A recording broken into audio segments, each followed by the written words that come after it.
consciousness, right? And controlled environments that are nurturing. But most of the environment, a fire pit.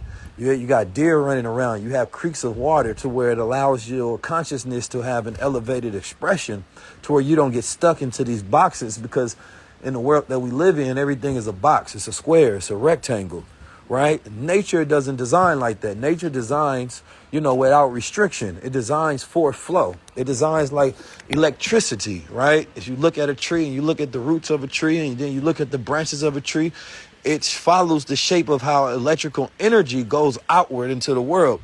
So we as human beings are supposed to go outward into the world. We're supposed to grow outward. But some people get stuck, right? And this is why you get a lot of, self-medication, right? But this self-medication, a lot of the issues that people are having is the fact that they're depressed, they have anxiety, they have all of these disorders. And these disorders become spirits that people get stuck in, right? And when people get stuck in those disorders, they're constantly throwing band-aids on it. They're never addressing, right, what to put in order in the first place.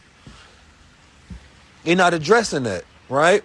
So, most of the beginning eras of drugs were created by, like, let's say like LSD and, different forms of drugs. They were definitely not created for toxic purposes or even the spirit of intoxication and partying and things of that nature.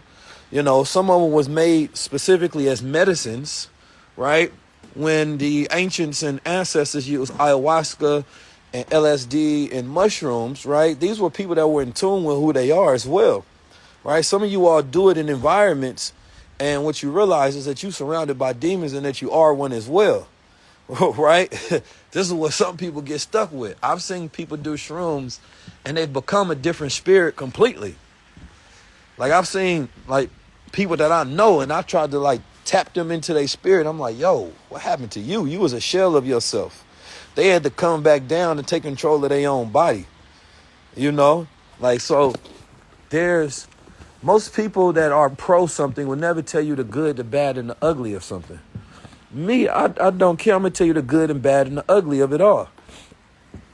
So let's stay critical in our thinking and analysis of reality and how we assess things, especially when it comes to myself, because I'm a multidimensional being. So most of the time when I'm saying something, it's not said from, the standpoint of one-dimensional thinking, right?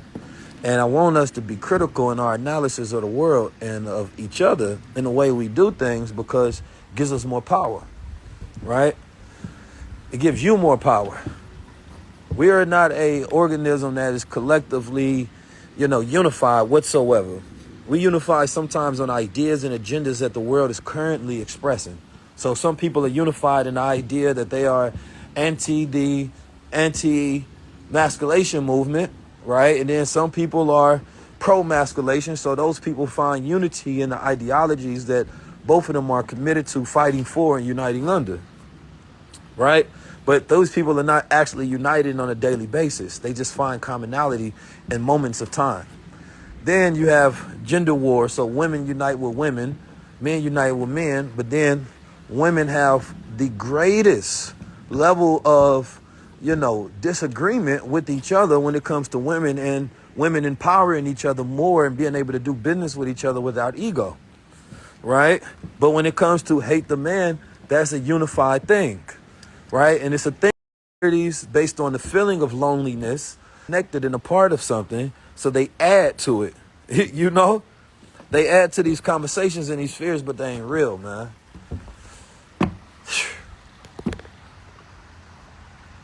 What we talking about? You got to add to these conversations. Yeah, I know people say, well, we experience everything. Experiences are all real. So people experience negative experiences. Otherwise, the intent of the energy and the entity of negativity wouldn't exist. But negativity is very necessary. It gives us a contrast in life. So to say people don't experience negativity is not a good thing, because darkness is necessary. That's almost saying people don't experience darkness. We're born in darkness, right? Our parents, our mothers have to go through, pain in the duration of almost to the brink of death just to bring us here in reality. That's the beauty of life. So it's okay to speak the truth of it, because toxic positivity is ignoring reality. right? Where most people sacrifice reality to try to improve a positive mindset, so they actually never deal with reality. That's like putting on a nice suit. You understand me? But you got a gun wound under that. Nobody see the gun wound. You know, you putting on a nice suit, but you diseased and you cancerous on the inside. Nobody sees the cancer, but you look good on the outside. No, we can't do that. You know what I mean? We have to reveal in order to heal. So I think it's positivity, you know, it's truth in all regards. Positivity is diagnosis.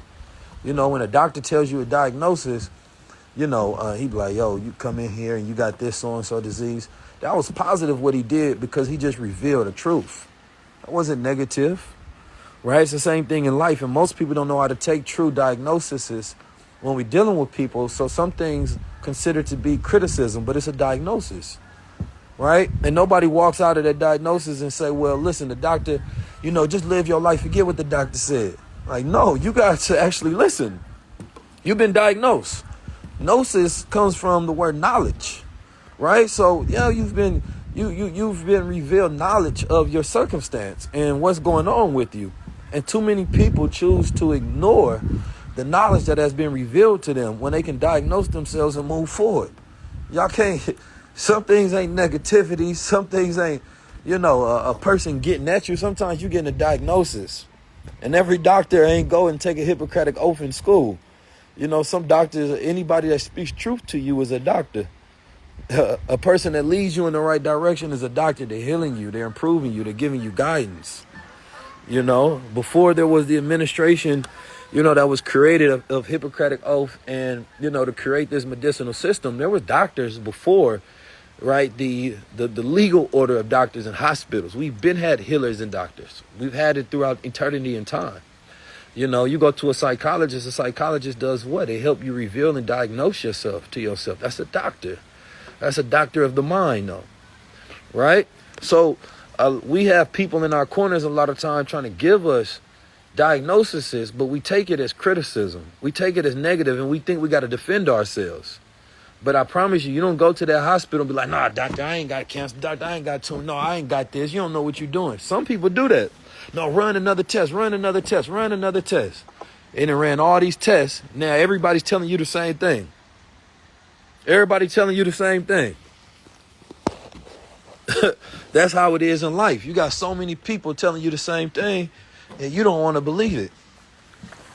Because it's not what you wanted to hear. You feel me? So, you know, men do it and women do it. Women don't want to hear what men got to say. Men don't be want to hear what women got to say. So we never take each other diagnosis, so we can never get better. You dig? So we got one of the most sick, intoxicated societies on the planet Earth to ever exist in the history of time, where this many abundance of people have never been on this amount of drugs, with this amount of diseases, with this amount of mental issues and problems, and under persecution and oppression, ever. But at the same time, for all negative, there's positive. There's a flip side to that, and there's something positive in each lesson that we can learn from the realities that we go through. That's the beauty of life. You know, like if you as a woman don't want to hear what men have to say, you should stay away from men. If you as a man don't want to hear what women have to say, you should stay away from women. Because there's something wrong with you. It's not something wrong with the men and women. There's something wrong with you. Because of all those people you talk to, somebody's going to tell you the truth, and you're going to ignore it because of your bias towards, right, these people. Everybody ain't lying to you. So most of the times when we're looking at reality, we're diagnosing ourselves. And we got to learn how to do that. But I'm telling you, ladies, you can't, men and ladies, listen, stay out of relationships until you're willing to listen to the opposite sex. You're not ready to become a man as a young male, as a young boy, until you're willing to listen to a man. You're not willing to become a woman as a young girl until you're willing to listen to a woman. You know, you can't do that.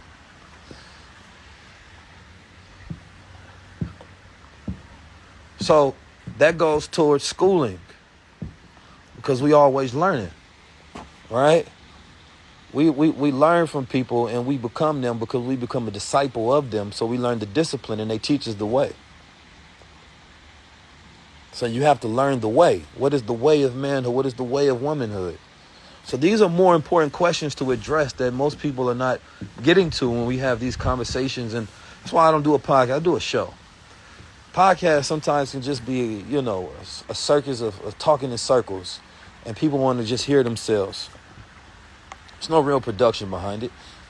And I will give the game on how you create much better podcasts than that's out there because we got the formula, right? But you're not really dealing or addressing the real topics.